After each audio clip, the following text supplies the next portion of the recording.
물론 이제 하루 1,000만 원 미만이지만 소액을 자주 현금을 입출금하는 경우에도 자동으로 보고되는 시스템이 있습니다. 이것을 의심거래 보고라고 하고요. 완전히 자동은 아니고 은행 지점에서 판단을 해야 돼요. 매일 900만 원씩 2주 동안 뽑고 있네. 이거 좀 의심스럽다. 개별적으로 보고를 해야 되는데 이제 문제는 이 은행원이 보고를 제대로 안 하면 이 은행원이 또 징계를 받게 돼 있어요. 그래서 은행원이 본인이 징계를 받으면 안 되잖아요. 그래서 생각보다 이 의심거래 보고 기준이 좀 타이트합니다. 뭐 은행 지점마다 다르겠지만은 저는 뭐 개인적으로 1년에 한 5천만 원 이상 넘어가면 좀 위험하다. 이렇게 말씀드리겠습니다. 뭐 몇 년 전부터 가족 간 계좌이체 하면 잘못하면 세무조사 받는다 뭐 이런 얘기 굉장히 많이 들었는데 세무사님께서는 가족 간 계좌이체 세무조사 안 나온다 이런 썸네일도 만드셨더라고요. 네네. 무슨 말이에요? 저도 이제 과거에 가족 간 계좌이체 하면 뭐 이제 세금 폭탄 많은데 이렇게 이제 영상을 올렸다가 물론 이제 그게 뭐 잘못된 내용은 아니지만은 좀 또 많은 분들이 좀 잘못 알고 계시고 좀 오해하고 계시는 부분이 계좌이체를 하면은 국세청에 실시간으로 통보되는 것이 아니냐 이렇게 알고 계시는 분들이 많더라고요. 걱정하시는 분도 많고 그 진실을 알려드리면은 사실 이제 국세청은 이 계좌이체 내역을 조회를 함부로 할 수는 없어요. 내가 뭐 몇천만 원이 아니라 수억 수십억을 하더라도 이 계좌이체 내역이 국세청으로 뭐 자동으로 통보가 된다든지 뭐 은행에서 뭐 국세청에 의심 간다고 이 계좌이체 내역을 뭐 알려준다든지 그런 시스템 자체가 전혀 없습니다. 근데 없을 것 같은 게 당연히 없겠죠. 있을 필요가 없는 거 어차피 다 남아버리니까. 어차피 나중에 다 문제 삼을 수 있으니까. 그렇죠. 뭐 문제 삼을 수도 있고 또 이게 또 금융정보보호법 때문에 개인의 어떤 사생활 침해라든지 그런 부분이 좀 심각해질 수 있기 때문에 국세청도 이 개인의 계좌이체를 조사를 열람을 하려면은 이 명분이 있어야 돼요. 국세청한테 명분이란 건 뭐겠어요? 세무조사죠. 그래서 세무조사가 아닌 이상, 세무조사를 받는 그 경우가 아닌 이상 국세청이 여러분들의 계좌이체를 알 수 있는 방법은 전혀 없다. 그럼 가족 간 계좌이체 조심해야 되는 사람은 어떤 사람들이에요? 당연히 이제 세무조사를 받으실 수 있는 분들, 그 중에서도 주의하셔야 될 분들은 아무래도 이제 상속세 세무조사가 이 10년간의 계좌이체를 다 조사를 하거든요. 다른 세무조사보다 이 상속세 세무조사가 이 과거의 그 계좌이체를 조사하는 범위가 훨씬 넓어요. 왜냐하면 이 상속세가 이 지금의 상속재산뿐만 아니라 사전 증여재산, 즉 이제 10년간의 증여한 재산까지 다 이제 포착을 해야 되기 때문에 이 계좌이체를 10년간의 과거 10년간 계좌이체를 다 조사를 하거든요. 그래서 계좌이체를 가장 조심하셔야 될 분은 상속세 세무조사 가능성이 있으신 분들. 그분들이라면 즉 일단은 부모님의 재산이 한 10억, 20억 이상이신 분들, 그 다음에 부모님이 연세가 많으신 분들, 70세, 80세 이상이신 분들. 그분들은 뭐 이제 향후 10년 안에 부모님이 돌아가시고 상속세 세무조사가 이루어질 가능성이 많잖아요. 그러니까 이분들은 계좌이체를 이제 부모님한테 받거나 하시면 성실하게 증여세 신고를 하시는 것이 오히려 더 좋습니다. 자, 지금 국세청도 모르는 상속증여기술 공창규 세무사님과 저희가 지금 함께 하고 있는데요. 계좌이체와 달리 현금 입출금 내역은 그러면 국세청 실시간을 알 수 있는 건가요? 네, 그렇습니다. 계좌이체는 아니지만 현금 입출금을 알 수 있다. 네, 방금 말씀 주셨다시피 계좌이체는 어쨌든 간에 나중에라도 우리가 조사를 하면 흔적이 다 남잖아요. 그렇죠. 네, 그런데 이 현금 입출금 같은 거는 모르죠. 이 현금에 김아무개 이렇게 이름이 써져 있는 것도 아니고 수표처럼 출처를 조사를 하는 게 굉장히 어려워요. 그래서 애초부터 이 현금 이제 입출금에 대해서 그 조사가 좀 강화하게끔 그렇게 이제 자동으로 통보되는 시스템이 있습니다. 이것을 이제 고액 현금 거래 보고라고 하는데요. 하루 1,000만 원 이상 현금을 입금하거나 이제 출금을 하면은 이 정보가 바로 국세청에 통보되는 건 아니고 금융정보 분석원이라는 기관에 한번 거쳤다가 이제 거기서 국세청에 통보가 됩니다. 그런데 실질적으로 거의 뭐 국세청에 다 통보가 되신다고 보면 돼요. 왜 그러냐면은 이 현금 입출금 정보로 국세청이 1년에 얼마나 조사를 많이 하는지 아세요? 대략 한 몇 건 조사할 것 같으세요? 1,000건 넘을 것 같은데. 10,000건 넘습니다.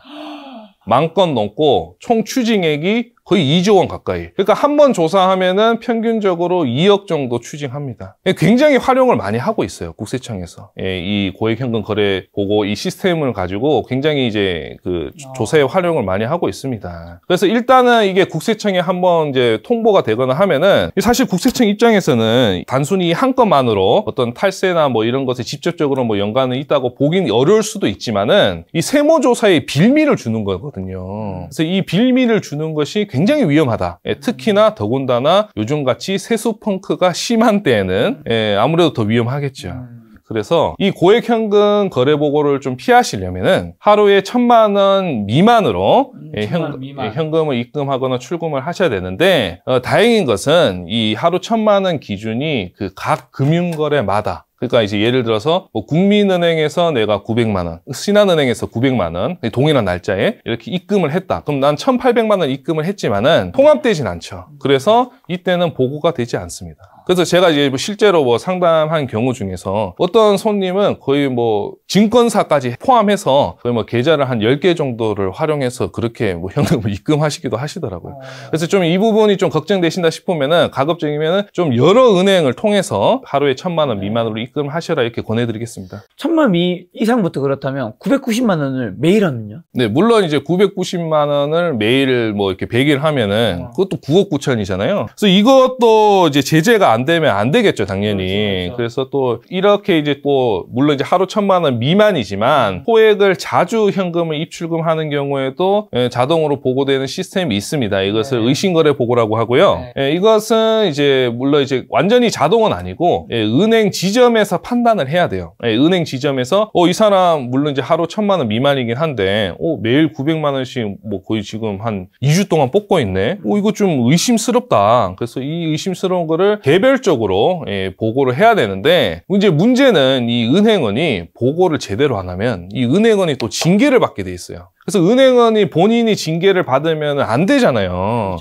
그래서 생각보다 이 그 의심거래 보고 기준이 좀 타이트합니다. 뭐 은행 지점마다 다르겠지만은 뭐 이것이 뭐 명확한 기준은 없습니다만 저는 뭐 개인적으로 1년에 한 5천만 원 이상 넘어가면 좀 위험하다. 이렇게 말씀드리겠습니다. 알겠습니다. 매일은 1,000만 원 이상이 위험한 거고 그건 당연히 신고가 되는 거고 그렇죠. 그냥 1년에 5천만 원부터는 좀 위험하지 않을까라는 개인적 의견을 말씀해 주셨습니다. 자, 마지막 주제입니다. 강남 부자들이 증여를 안 한다고요? 그 이유가 뭐죠? 네, 아무래도 이 증여세는 우리가 그냥 증여하는 금액 그대로 전부 다 세금을 내야 돼요.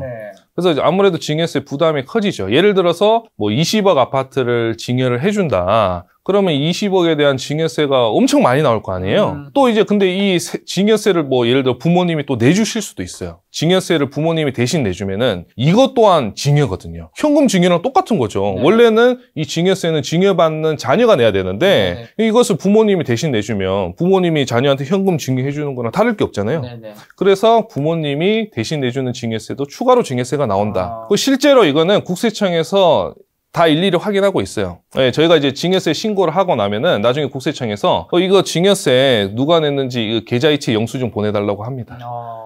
그래서 증여세는 꼭 증여받는 사람 계좌로 나가야 된다. 네. 근데 일단 이제 그거는 이제 좀 부수적인 거고. 그래서 이제 강남 부자들 뭐 뿐만 아니라 보통 이제 요즘 지난 몇 년 동안 유행했죠. 이 가족 간 매매를 많이 활용을 하시는데요. 이 직거래라고 하죠. 우리가 이제 뜬금없이 뭐 이제 아파트 가액이 뭐 10억 정도 하는데 갑자기 뭐 7억 이렇게 거래되는 게 있어요. 네. 갑자기 싸게. 갑자기, 뭐야 이거? 뭐야 이거 갑자기 이렇게까지는 아닌데.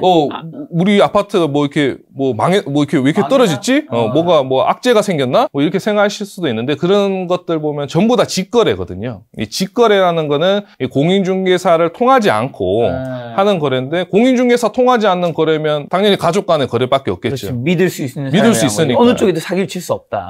그래서 가족 간에 이렇게 매매를 많이 활용을 합니다. 왜 가족 간에 이렇게 매매를 많이 활용을 하냐? 이게 이제 증여세 절세 효과가 상당해요. 제가 이제 예시를 들어드릴게요. 시가 22억 아파트가 있어요. 그리고 여기 예를 들어 전세가 14억이라고 가정할게요. 이 아파트를 자녀한테 어떻게 하면 싸게 넘겨줄 수 있냐? 우리가 좀 예시를 들어드린다면 일단 첫 번째로 이 아파트를 감정평가를 받습니다. 이 매매 사례가가 22억이면 우리가 감정평가를 한 10% 다운해서 20억으로 좀 낮춰서 감정평가 받을 수 있어요. 이거는 이제 우리가 감정평가사의 어떤 주관적인 의견이 들어가기 때문에 이 시가보다 높게 평가하는 것도 가능하고 낮게 평가하는 것도 가능합니다. 그래서 시가의 10% 내외로는 감정평가사가 이제 좀 자율적으로 평가를 할 수 있어서 이 감정평가를 받으면 일단 22억이 20억으로 낮아져요. 그 다음에 이 20억짜리 이제 아파트를 자녀가 그 시가보다 30% 싸게 살 수 있어요. 물론 이제 그게 한도가 이제 3억으로 정해져 있습니다. 네. 그래서 그 시가 20억 같은 경우는 17억까지 싸게 살 수 있어요. 시가에서 5억 떨어졌죠. 그렇죠. 근데 이제 이거는 자녀 혼자 살 때 이제 이야기고, 예를 들어서 자녀 부부가 있어요. 자녀 부부가 공동 명의로 사면은 나도 3억 싸게 살 수 있지만 배우자도 3억 싸게 살 수 있어요. 그러면 6억 싸게 살 수 있는 거예요. 그러니까 나 혼자 싸게 살 때는 그 20억짜리를 17억에 싸게 살 수 있지만 14억이 돼버리네. 14억이 돼버리는 근데 거죠. 전세가 14억이야. 그러니까요. 그러니까 거의 뭐 매매대금 없이 그냥 거저 가져올 수 있죠. 합법인 거예요? 합법이죠. 뭐 실제로 이렇게 많이 거래를 해서 국세청에서 알았어요. 어떻게 할 수 없는 거예요. 이건 합법이니까. 합법이죠. 아무 문제가 없죠. 법에 정해져 있어요. 법에 그렇게 실제로 나와 있습니다. 시가보다 30% 싸게 3억 한도로 싸게 사는 거는 증여세 과세 대상이 아니다. 이 내용을 이제 적극 활용을 한다는 거죠. 그럼 거의 이게 지금 8억이나 싸게 살 수 있는 거죠. 싸게 살 수 있는. 증여세 없이. 증여세 없이. 한 푼도 없이. 예, 엄청나죠. 다만 이제 이렇게 이제 가족 간 매매할 때 주의사항들이 몇 가지 있긴 합니다. 뭐 당연히 이제 국세청에서 일단 봤을 때 마음에 안 들 거 아니에요. 마음에 안 들지. 합법이긴 하지만. 합법이긴 하지만 어떻게 하면 이게 뭐 때려봐야 되겠는데. 그렇죠. 이거 좀 뭔가 세금 좀 맞아봐야겠어. 맞아봐야겠어. 이렇게 좀 아무래도 좀 의심을 할 거 아니에요. 그래서 일단 이제 첫 번째로 자금 출처가 좀 명확해야 돼요. 물론 이제 지금 제가 예시를 드린 건 거의 자금 출처가 없어도 되지만, 예를 들어 이제 뭐 전세 보증금이 좀 낮다. 그래서 뭐 매매대금을 어쨌든 뭐 2억이든 3억 드려야 된다.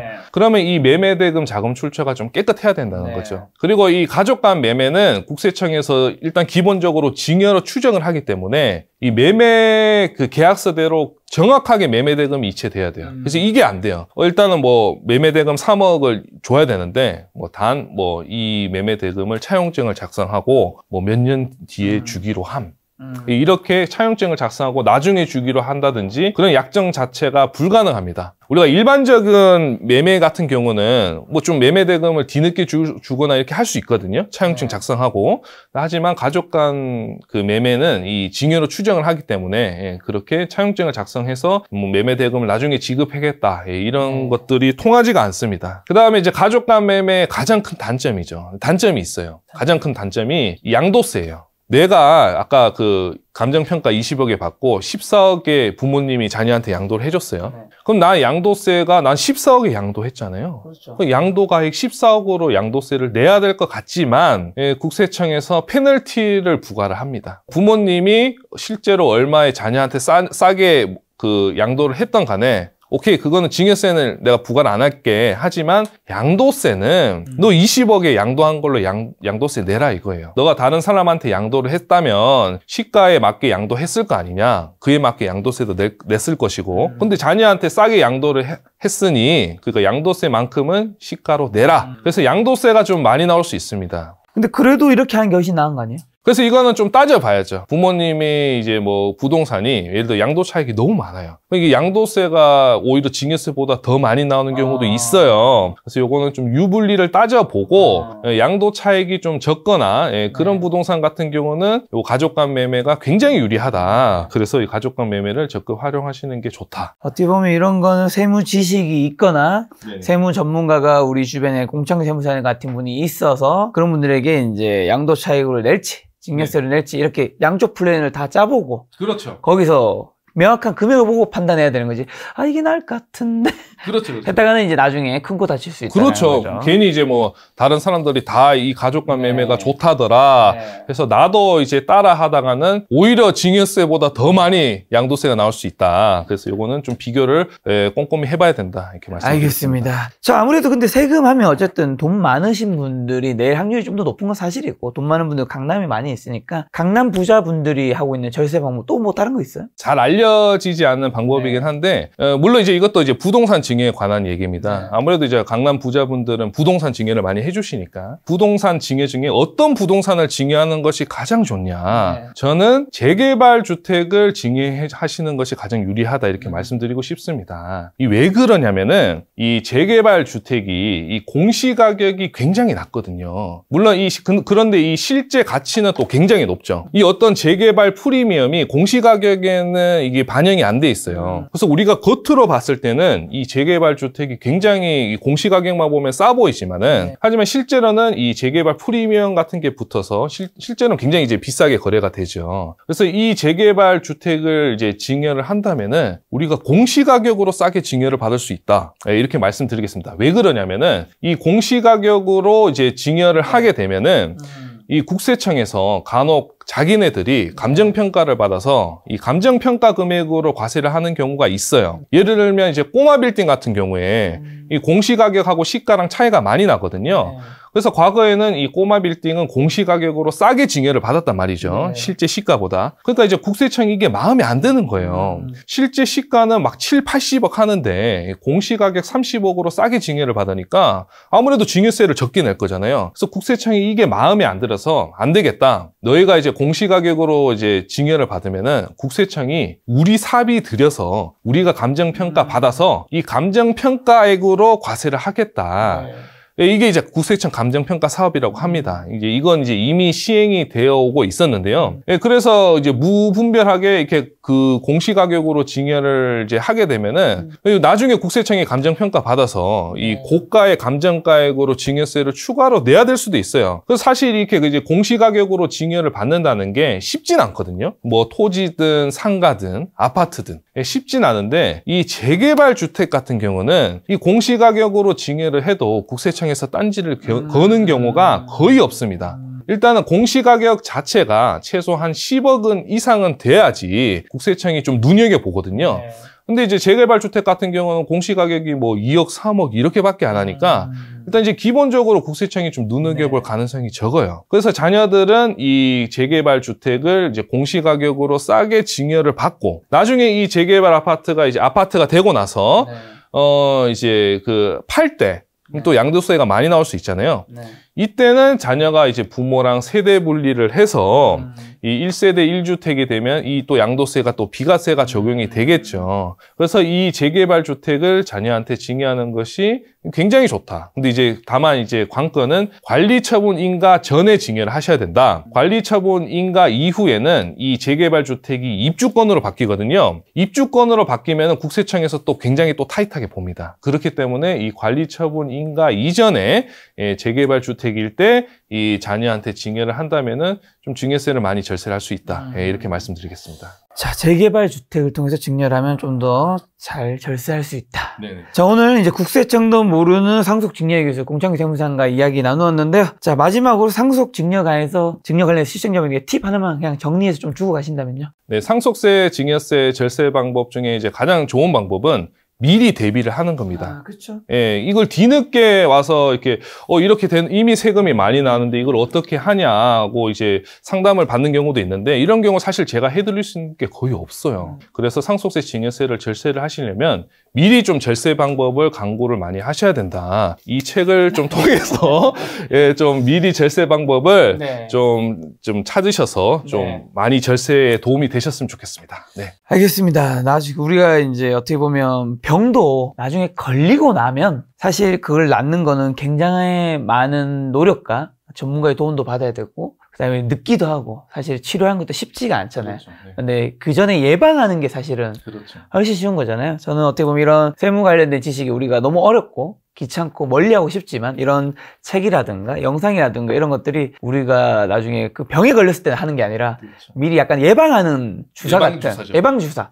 미리 맞아두면 여러분 병에 걸려서 그걸 낫는 것보다 예방주사가 훨씬 쌉니다. 그리고 나의 노력도 훨씬 덜 들어가고. 그래서 많은 분들이 오늘 영상 보시면서 여러분의 상속증여세 아끼면서 상속증여세 결국 아끼는 이유는 내 돈을 최대한 절세를 통해서 아껴서 내 자식에게 온전히 전달하고 싶은 마음인 거잖아요. 맞습니다. 사실 이게 어떻게 보면 부모님의 재산을 권리죠. 최대한 세금을 적게 내고 받는 것이 어떻게 보면 또 효도의 방법일 수도 있어요. 탈세하자는 게 아니라 여러분들이 소중하게 버신 돈, 근로와 사업, 투자로 소중하게 번 돈을 여러분 자녀분들에게 온전히 좀 잘 전달할 수 있는 방법이 이 영상과 이 책에 있었으면 좋겠다는 생각 들었습니다. 다음번에 또 세무 관련된 지식 세무사님 모시고 좋은 이야기 들어보도록 하겠습니다. 오늘 만난 손님은 공창규 세무사님이었습니다. 지금까지 소중한 시간 함께해 주셔서 정말 감사합니다. 오늘도 김 작가였습니다. 고생 많으셨습니다. 감사합니다.